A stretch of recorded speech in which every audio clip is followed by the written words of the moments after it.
guess I should have checked in a while ago, but I didn't even think about that. Why is this camera like always being extra? Hello, y'all. Welcome to the first week of 30 and 30. As I said before, was not going to push myself to do anything besides 30 volumes. Which I'm not. I'm whatever gets read is what gets read. And that's what's gonna happen. I have read what is today? Today is the third day of 30 and 30. And I'm on track. I actually am on track. I read wait, what did I read? I'm in Libby and I'm not supposed to be in Libby. Okay, so I read My Happy Marriage Volume 2. That was the first thing that I ended up finishing for 30 and 30.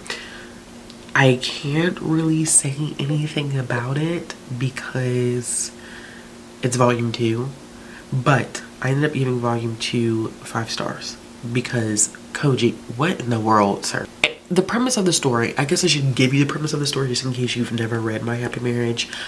It was a light novel first, I believe, that was then it was a manga series, and it follows this main character. It's like a historical, I'm sorry, I'm in the middle of this video already in the beginning, scratching my eyeball because allergy season, pollen, and we love it. We absolutely love pollen. It's our favorite thing in the world. So basically it follows a main character who lives with her family. It has like a Cinderella vibe to it. This is a historical fantasy romance kind of mashup. Live with this family. Her family has abilities like a lot of people in this world, except she's poorly treated by not only like the wicked stepmother and stepsister, but also like her father. Her father is absolute garbage. They treat her like she is scum. Like she's absolutely disgusting, which is horrible. It's disappointing. It's gut-wrenching watching it, and they betrothed her to this guy who supposedly has a reputation for like not really dealing with any of his fiancés. He's like, yeah, no, he does not, they don't last long. Let's put it that way.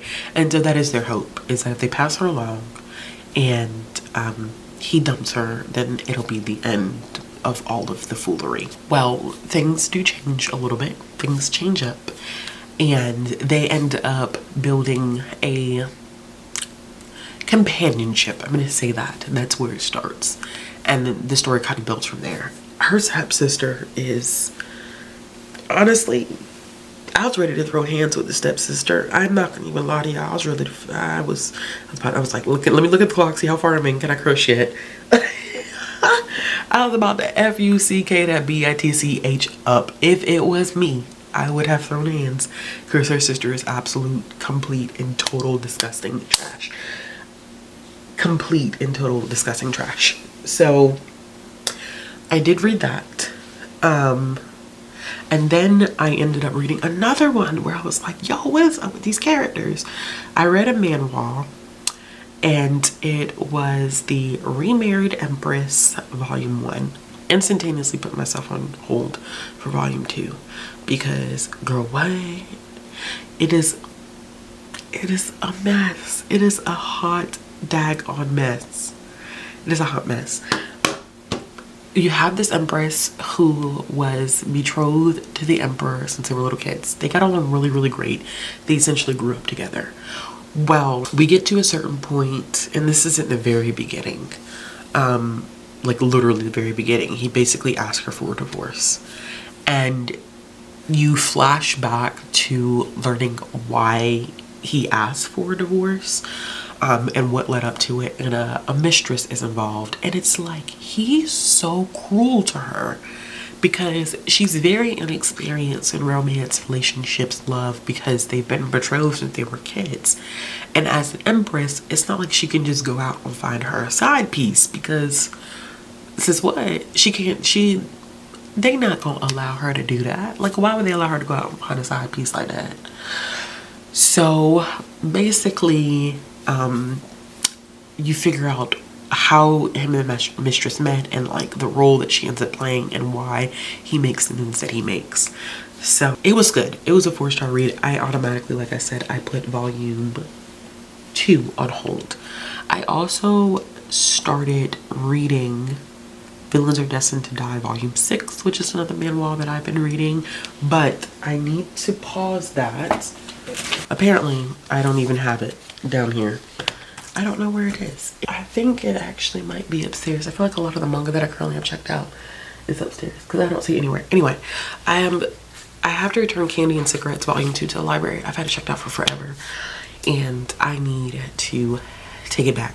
So I need to read that. I also need to read Cat Massage Therapy volume 2 because this is due back at the library. These won't take long at all. I think I read the first volume of this for the last 30 and 30. I can't really remember. And then I have another memoir that I want to read, and that is called Jungle Juice. So I actually have quite a bit because I also had a business proposal, the memoir. So I have a couple of things that I'm looking to finish up, but oh, and I need to finish Delicious and Delicious and Dungeon. I can't remember what it's called. I also need to finish that too. So we'll see what I get through tonight. But I just kind of want to do an introduction because it's the first 3 days and I realized like I just had B-roll footage and I hadn't like filmed anything else, which is kind of wild to me. But yeah, okay. I'll check in later, y'all.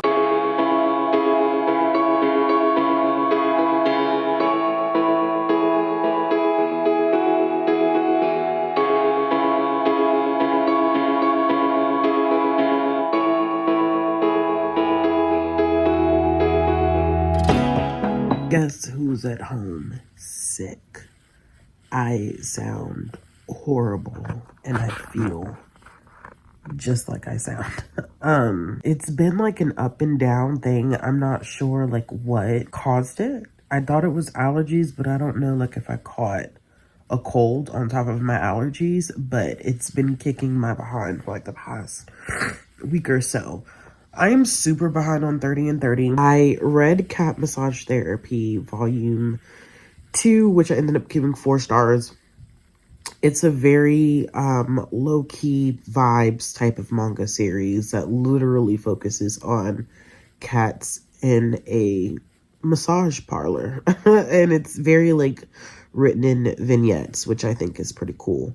I am chilling for the rest of the day, y'all. Like, I called out from work today because I've just felt absolutely miserable all week, and it just came to the head like today. I just have not been feeling like myself.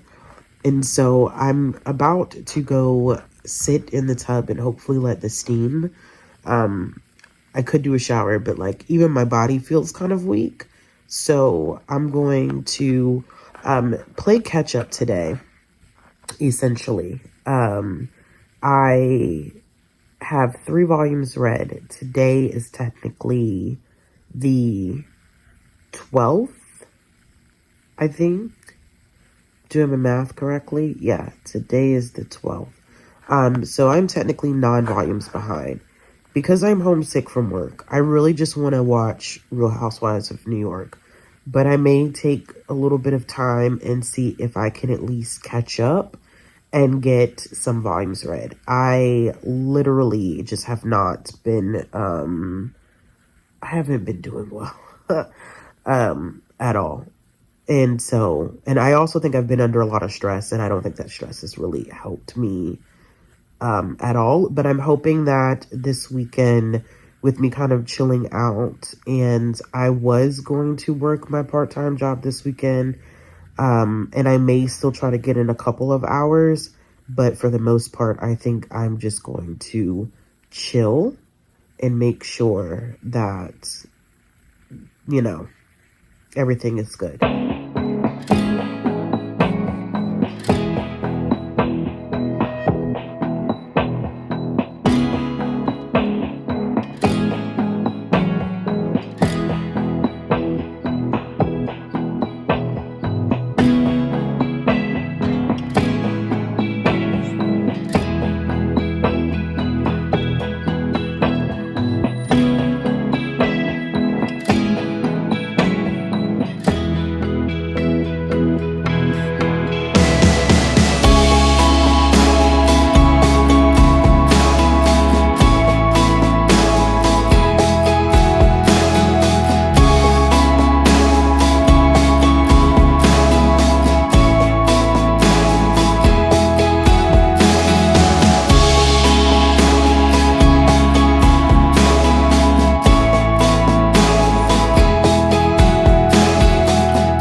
My voice is always super deep in the morning, and it always throws me off every time I have to talk out loud.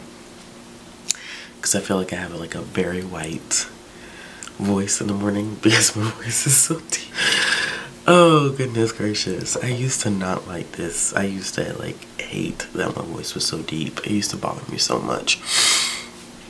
Now it doesn't bother me as much.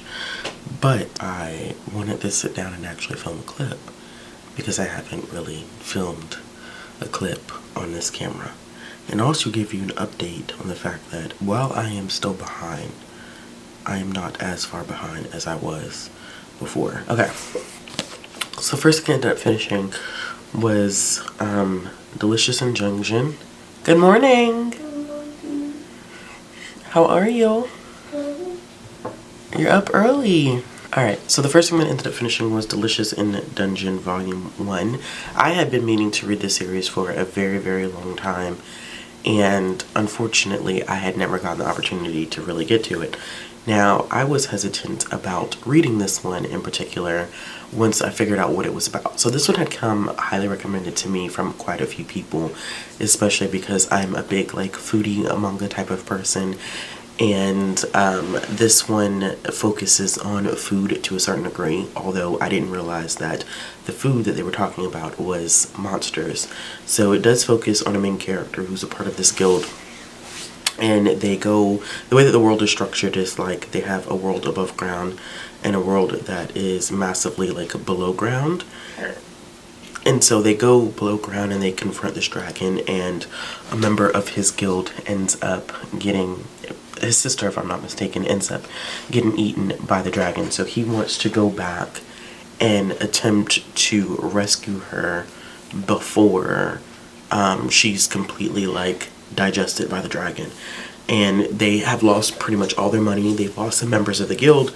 And so he decides that the way that they're going to survive is that they end up cooking monsters that are in this second part of the world. And they meet someone who's also well skilled in cooking the monsters. I did not think that I was going to like this, but let me tell you something. It's ridiculous, but it works. And I loved the character development, and I loved the comparison between the food and the like the monster food and then the actual food that we would eat. So it works, and I'm definitely going to end up putting volume 2 on hold when I get to work today because I am interested in continuing it. Alright, so the next one that I ended up finishing was Candy and Cigarettes Volume 2. This is one that I'm not going to talk about specifically in detail because it is the second volume of the series. There were some people who did not care for Volume 1 simply because we have some attire issues. Even in this cover, it's pushing the line here with the attire because we are dealing with a minor, and this minor is an assassin, and that within itself is kind of controversial because she is engaging in violent activities as a minor, and so I know that this series in particular is not going to be for everyone. I did end up enjoying this volume, and I gave it 4 stars, and I think that as I continue to work my way through the series, I'm going to enjoy the different things that the mangaka is kind of touching on. This one really delves deeply into the meaning of familial ties, and I was not anticipating that, but it's definitely a series that's not for everybody. I can understand if people are not a fan of it, but I enjoyed this one as well. Like I said, and gave it 4 stars. I also ended up finishing Volume 6 of Villains Are Destined to Die. One of my goals for this round of 30 and 30 was to read more titles that specifically focus on manhwa, and that are manhwa, not focus on manhwa, specific titles that are manhwa, and this is one of them that I wanted to continue. I don't know when we're getting Volume 7 because from what I have done or seen through my research is that now that we have caught up with the Tapas releases, we pretty much are not going to get, we probably will get a release of this like once every year, but I am excited to read Volume 7 when it does release, which probably won't be until next year. But Volume 6, once again, far in the series, can't really say much about it, but I gave Volume 6 5 stars. This probably was the most intense volume that I've read so far of the series, and it delves more into the darker parts of this game. This is a manhwa that focuses on one character who's been playing this game on her phone, and she ends up getting sucked into the game. And so she's trying to navigate the various aspects of this game through the like different prompts that they have, the different challenges, and so she's been very successful. But everything prior to this has been a little bit on the lighter side. It is in this specific volume where we are finally getting a taste of the darker aspects of the game. It's very, very interesting, to say the least. But it was high stakes in this one. Well done, well written, well illustrated, and so I gave that one 5 stars. I also ended up reading the final 2 volumes of Sweat and Soap, and so that was volume 10 and volume 11. It is complete, and I was just so happy to see our couple get their like complete HEA. I gave volume 10 4 stars, and I gave volume 11 5 stars, which, because volume 11 just made my heart smile. It was such a beautiful conclusion to the series. And then I read 3 other things. One was a continuation of a series, which I think I own some of the series, or at least I thought I owned some of the series at one point. Maybe I don't have them anymore. But a long time ago, I started reading Otherworldly Isiah Nobu, and it is about an izakaya that is set in modern day Japan, but for some reason when they walk through the door of the izakaya, it transports them to this medieval Germanic town, which is very, very interesting.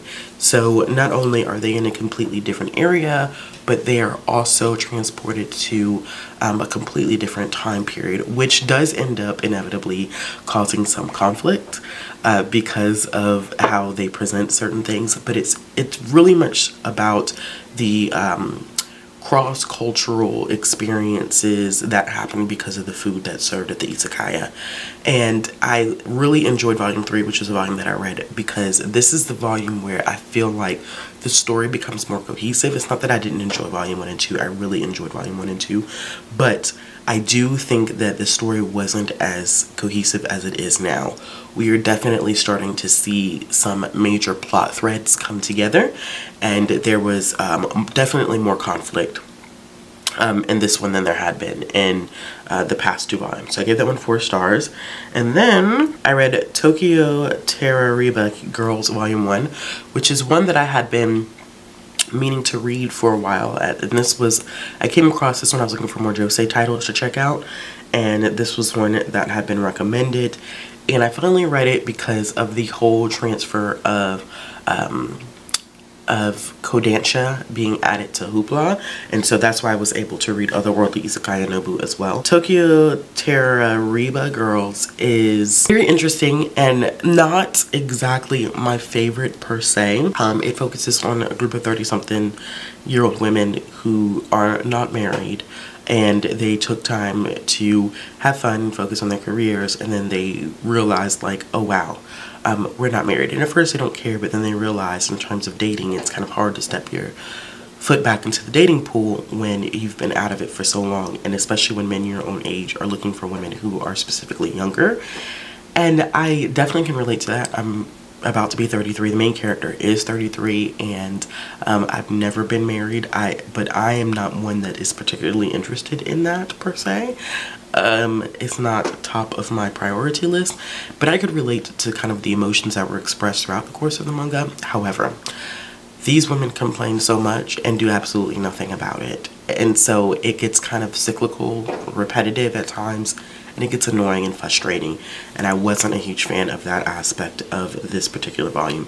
However, I do think that it ended in an interesting cliffhanger that I'm looking forward to learning more about in the second volume. And it's not like I'm paying for these volumes, they're on Hoopla, but I don't know if I want to use my Hoopla checkout right now, specifically on this series. We'll see as we get closer to the end of the month.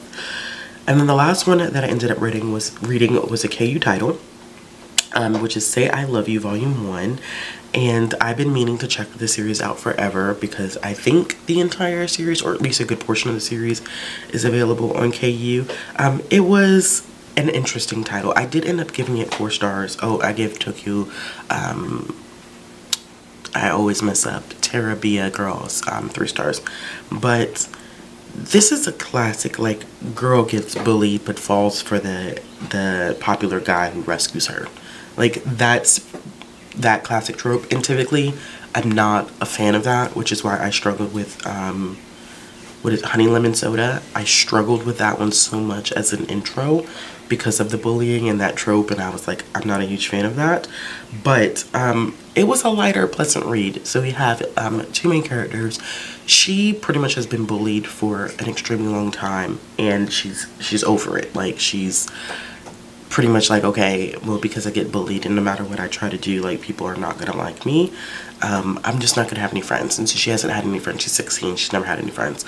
And she comes across this guy who's super popular, and they have a very interesting kind of like moment where they meet each other, and I say meet very lightly, and he's very interested in her, and he falls for her pretty quickly, and she's kind of awkward with it because she hasn't really socialized with her own peers for a very long time, and so the relationship is very weird in the beginning, and he does kiss her without consent in the beginning in an attempt to save her from a stalker, but it was a little but I like that she was able to vocalize like, hey, like, stop kissing me without consent, like, I'm not okay with that. And the next time that he does end up kissing her, he does say like, can I kiss you, is that appropriate? You know, sometimes manga can run a little funny with consent things, and so, but I'm glad that she put him in check. But I'm interested in the development of their relationship. Like I said, this is a lighter, very sweet manga. And I'm not gonna lie, I did enjoy it. It was a quick read. I really did enjoy it. But I ended up giving that one 4 stars. Now, as far as what I have planned for the future, I did end up checking out 2 manga on my Libby app. So I am planning to read at some point Demon Slayer Volume 2. And then I have not picked up Komi Can't Communicate in a very long time, so I may pick up those 2. I have been reading a lot of digital manga. As you can see, quite a few of those titles that I just talked to you about, I read digitally. I'm enjoying reading physically, but I read faster digitally on my Kindle, and so I may continue that path. I don't know. I do have some other things coming in from the library that I don't want to miss out on.